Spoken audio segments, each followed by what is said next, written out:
We did no wrong here, and we don't understand how we're getting so much hate behind it. We all cared and loved Nolan, and nobody wanted to see Nolan die. Nobody wanted to see his life be taken so short. That's the video I'm referring to. That's me yelling. They met that day, and it's kind of one of those things. It did come off that day that he really did like her, but that was the only time they'd ever hung out, was at Horn Island on July 4th. I want everybody just to relax and let everybody mourn the loss of Nolan, and let us remember him as in, like, the sweet guy. I think everybody needs to let the investigation continue and let the facts be shown. The man you just heard is named as Tristan Shepard. And if you're wondering why his voice is shaking like that, it's because he was there. He was on that boat. He was on Horn Island with Nolan Wells on the day Nolan disappeared, and now he's the one everybody online seems to be pointing a finger at. Here's the thing though, listen to what he's actually saying. He's not just grieving. He's grieving and defending himself in the same breath, which is a strange, almost impossible position to be in. Imagine losing someone you consider your best friend, and before you've even had time to process that loss, you're getting messages from strangers who've already decided you had something to do with it. Because that's exactly what's happening.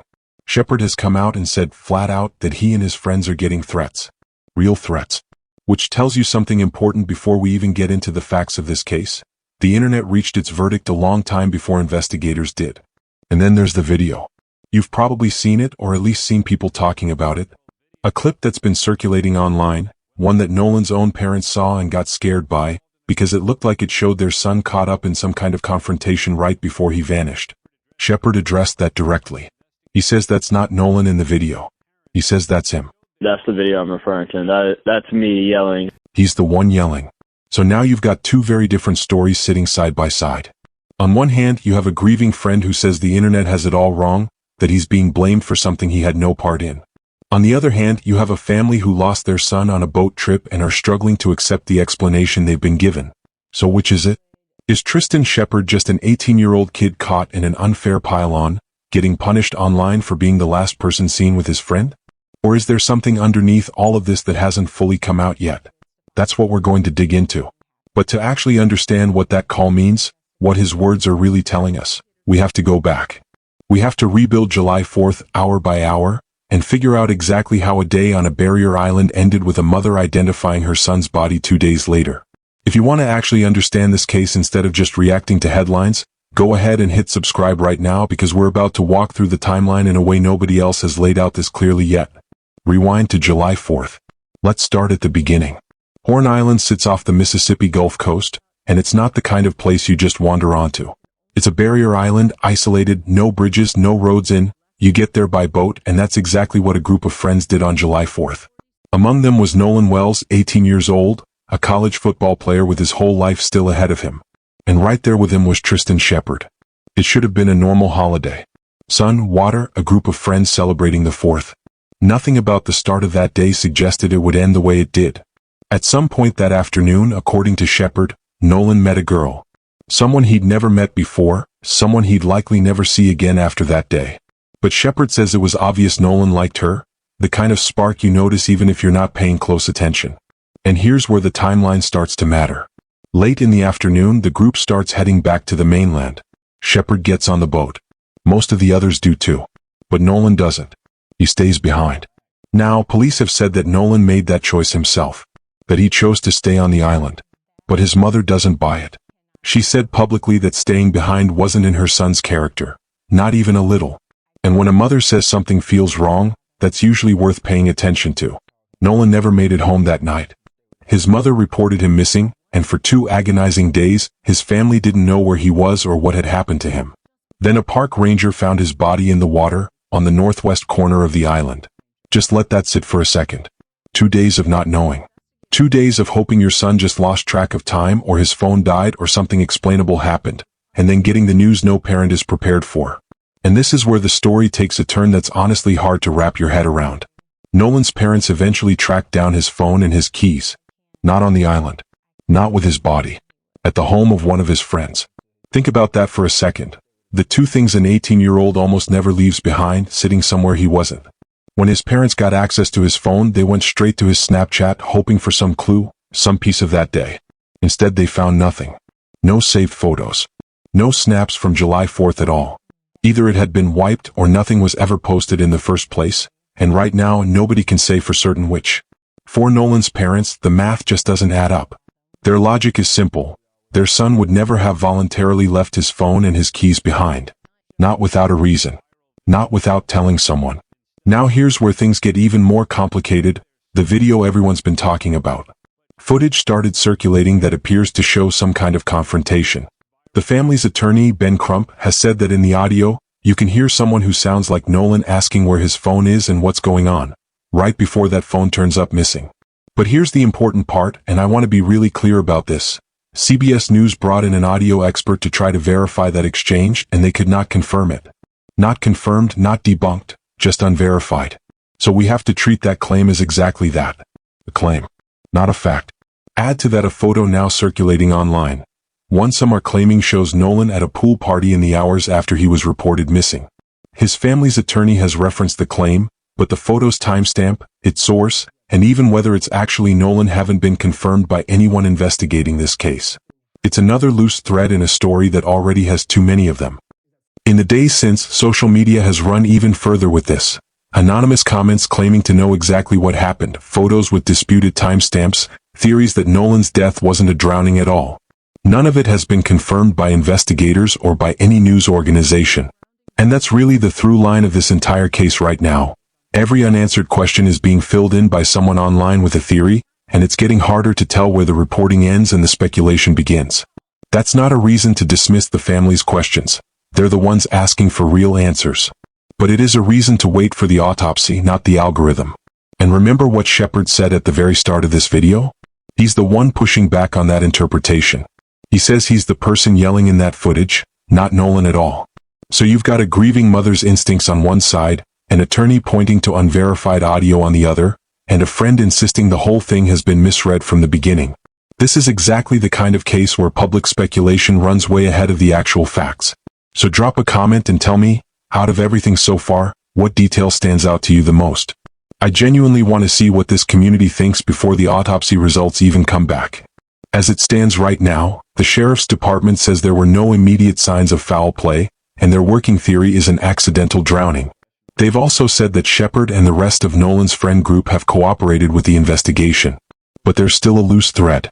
As of the most recent reporting, Nolan's parents had not yet turned his phone over to investigators, though their attorney has said that they will. Right now there are 2 autopsies in motion. The official one coming from the state medical examiner, and an independent one the family requested themselves, after flying Nolan's body all the way to Washington, D.C. And on top of that, the sheriff's office is publicly asking anyone who was on Horn Island that day to come forward with any photos or video they might have. Because right now, there's still a lot more question marks than answers. Been going around social media where people think that they're hearing an argument between people, and they're wondering whether or not Nolan is one of the people in that argument. You just described that you had another friend, not Nolan, another friend who was in and got into a dispute. Is that video the other argument that you were talking about? Yes. So, but is that Nolan in the video? I can't tell. It's too far away. But in that video, I feel like the voices are too clear. Like from the side, it's too clear for it to be that far away, for it to be Nolan arguing. And then also that altercation, it sounds just like my other friend that got into an altercation on the boat. And they were trying to, like, as he was in that altercation, I was calming him down. They were trying to get him out off the island. They were trying to get him back to land because he was just losing it. So, describe that. That's kind of interesting. What was that about? He was just very hostile. Like he was just like really like mad. Like they were just trying to, like the parents on that boat were trying to get him out. I'm curious if the police have. I know they said they're still investigating. Did any investigators ever speak to you about what you saw that day? No, sir. Really? Okay. Cops have not talked to you yet. No, sir. That's odd. I don't see why the cops would have to talk to me. I mean, obviously, like, you know, like I had said my plea, like, because whenever I had talked to the people at Sunherd, it was whenever, you know, the body was discovered and the autopsy people and all those people were there. Well, I'll tell you why I'm surprised. Because you knew Nolan well, and you knew that he was friends with these guys who were the last ones to be around him before his body was found. And I would think they would at least want to know, hey, just the things we're asking. Right. You know, did you ever hear of any of this stuff? It's odd to me. Just to gather information. Yeah, that the cops wouldn't have contacted you. Yeah. And that's fine. Like, I'm completely fine with that. Like I said, I have nothing to hide. Like, that's my boy, and I want him to find justice. Like that. Like this whole case thing. Like whatever. Like this whole situation, and none of this adds up to me. So like, it's really hard. Like for like people to just like keep on saying things when like none of it adds up, honestly. So one of the things that I'm sure, Javon, you've seen has been a big part of this story, people making the point that, at least in the photos that we initially saw, that Nolan was the only African-American kid who was out there, at least on that boat.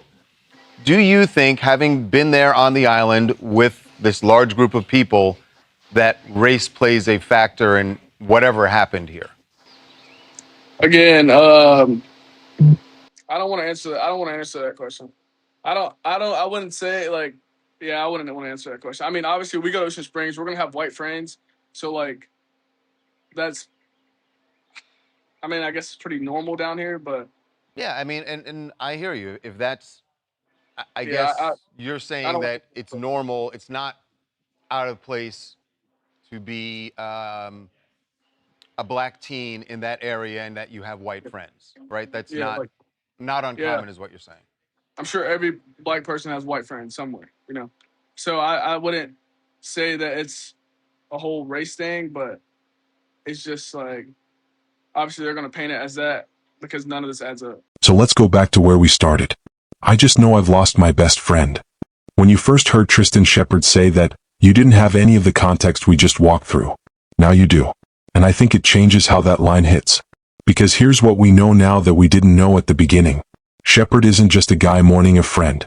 He's a teenager who says he's receiving threats over something he insists he didn't do.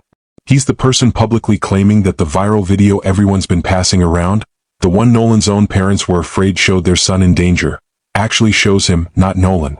And all of this is playing out while Nolan's family openly says the official explanation doesn't sit right with them. That's a lot to be carrying in one sentence. I just know I've lost my best friend. So here's the question worth sitting with. Does Shepard's account actually hold up against the timeline we just laid out? He says Nolan chose to stay behind with a girl he'd just met. Police have said the same thing, that Nolan chose to stay. But then you've got the phone and the keys, sitting at a friend's house instead of on the island or with Nolan's body. And a Snapchat account with nothing saved from that day. Does accidental drowning fully explain that? Maybe. People forget things, lose track of belongings, hand things off to a friend without thinking twice about it, especially on a day like that. Boats, water, a holiday, a new girl to focus on. Or maybe it doesn't explain it at all, and that gap is exactly why Nolan's parents aren't ready to accept the official version of events. We don't know. And I think it's important to just say that plainly instead of pretending we do. What we do have on record is Shepard's own plea. He's asked people to let the investigation continue. He's asked people to stop speculating and instead let the facts come out on their own. And more than anything, he's asked people to remember his friend, not as a headline, not as a mystery to be solved online, but in his words as the sweet guy he actually was. That's worth remembering too.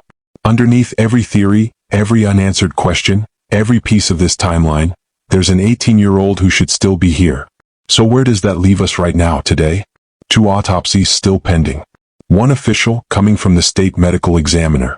1 independent, ordered by a family that isn't ready to accept the first explanation they were given.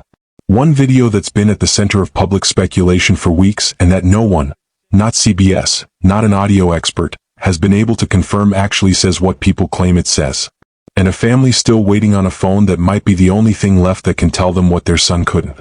If this is the kind of case that sticks with you, the kind where you close the tab and you're still thinking about it an hour later, this isn't the only one I've covered.